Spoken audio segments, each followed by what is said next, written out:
আসসালামু আলাইকুম ইয়া রাহমাতুল্লাহি বারাকাতুহু। আমার প্রিয় বন্ধুরা, আপনাদের জন্য আবার একটা রিয়েলিস্টিক গল্প নিয়ে চলে এলাম। বন্ধুরা, গল্প শুরুর আগে আপনাদের বলে রাখি, আপনারা যদি ভাবেন যে আমি ডেইলি ভিডিও কেন পোস্ট করি না, বা আপনাদের যদি আমাদের গল্প আমার শুনতে ভালো লাগে, তাহলে আপনাদেরকে জানিয়ে রাখি বন্ধুরা, আমি কোনো ফেক বা নিজে বানিয়ে গল্প করি না।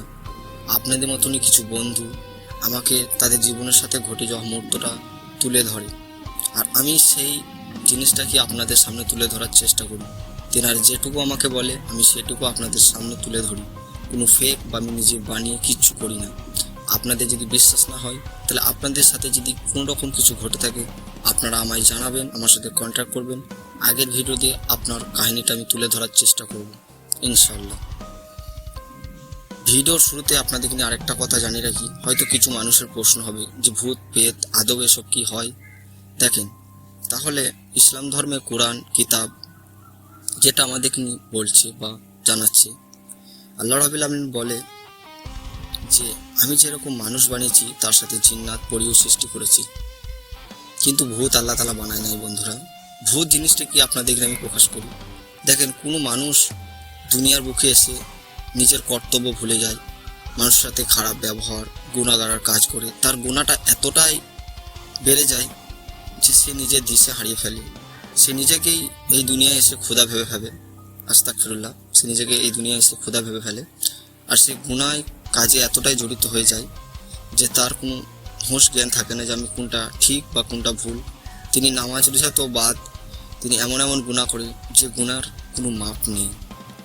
সেরকম মানুষরা যদি নাপাক অবস্থায় বা তওবা করার আগেই মৃত্যুবরণ করে, তো তাদের লাশ বা আত্মা যেটা বলেন আপনারা, সেটাকে আল্লাহ কবর থেকে বার করে দেয় কিয়ামতের আগে পর্যন্ত।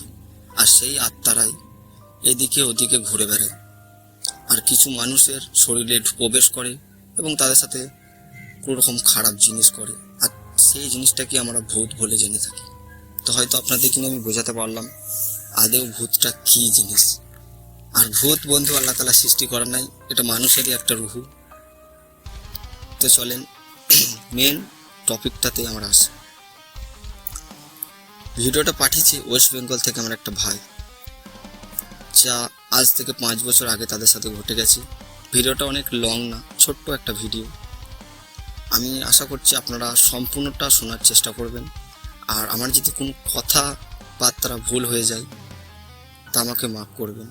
কারণ বন্ধু, আমি এটা ফার্স্ট টাইম করছি, তাই আমার কোনো কথার লাইন বা কথার অ্যাঙ্গেল হয়তো ভুল হতে পারে। আমি আগে এটা বা পরবর্তীতে ঠিক করার চেষ্টা করব ইনশাআল্লাহ। তো চলেন শুরু করি। এনারা 3 বন্ধু স্কুলে পড়াশোনা করতেন এবং 8 ক্লাসে পড়াশোনা করতেন। এভাবেই তাদের দিন যাচ্ছিল, খুব মস্তি এবং এনজয়। কিছুদিন যাবৎ স্কুলে স্পোর্ট ম্যাচ আছে,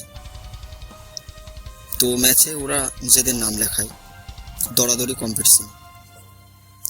তেনারা স্কুল থেকে বাড়ি এসে মাচানে বসে প্ল্যান করে। তখন ঠিক সন্ধ্যা হয়ে গেছিল, তেনারা গল্প করতে করতে রাত হয়ে যায়, রাত 10টা বাজে। তো তেনারা মাচানে বসে প্ল্যান করে যে কাল সকালে আমরা ধরতে যাব।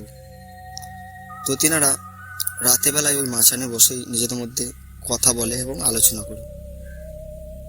সবাই প্ল্যান করে যে না, কাল আমরা ভোরবেলায় দৌড়তে উঠবো, আর আমরা এই কম্পিটিশনে জেতার চেষ্টা করব। তো এইভাবেই তাদের কথাবার্তা হয় এবং তারা নিজের বাড়ির দিকে চলে যায়। চলে যাওয়ার পর তারা খাওয়া দাওয়া করে শুয়ে পড়ে। তারপর করিমের বক্তব্য যে ঠিক রাত 12টায় তাকে যেন দরজায় কেউ আওয়াজ দেয়, টিটনের গলায়। সে স্পষ্ট বুঝতে পারে এই গলাটা টিটনের। সে ঘড়ির দিকে আর না তাকিয়ে ছুটে দৌড়টা খুলে দেখে টিটন সামনে দাঁড়িয়েছে। টিটন বলে, চল, যাবি না? তখন করিম বলে, হ্যাঁ যাচ্ছি, দাঁড়া।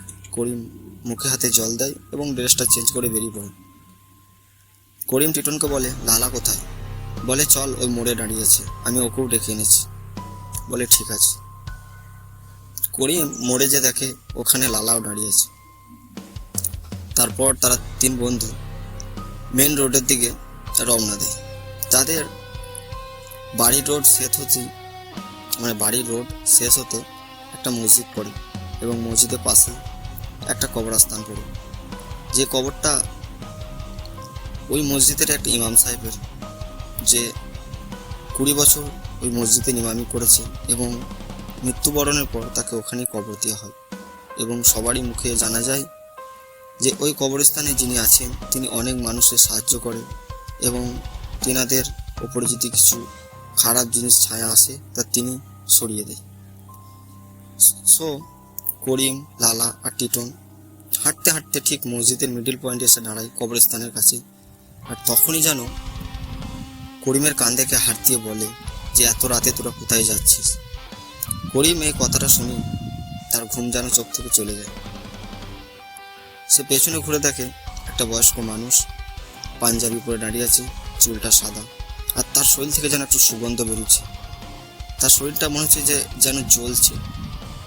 সে বলে আমরা দৌড়তে যাচ্ছি। তখন তিনি বলেন যে এত রাতে কটা বাজে দেখেছিস? তখন করিম ছুটে মসজিদে ঘড়িতে দেখে 12টা 45 তখন ঘড়ির কাঁটায়। করিম এটা দেখে তার চোখ কপালে উঠে যায়। সে ঘুরে টিটনকে বলতে যাবে যে তুই এত রাতে কেন ডেকেছিস, তখন ঘুরে দেখে টিটন আর নেই, লালা আর করিম। তখন হুজুরকে বলে এখানে একজনে ছিল যে। তখন তিনি বলে তোরা দুজনেই তো হাঁটছিলি।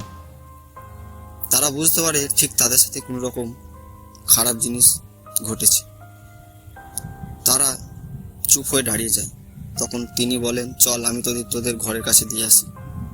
তখন তিনি দুজনাকেই নিজের ঘরে পৌঁছে দেন। সকালে এই বিষয়টা তারা বাড়ির সাথে আলোচনা করে।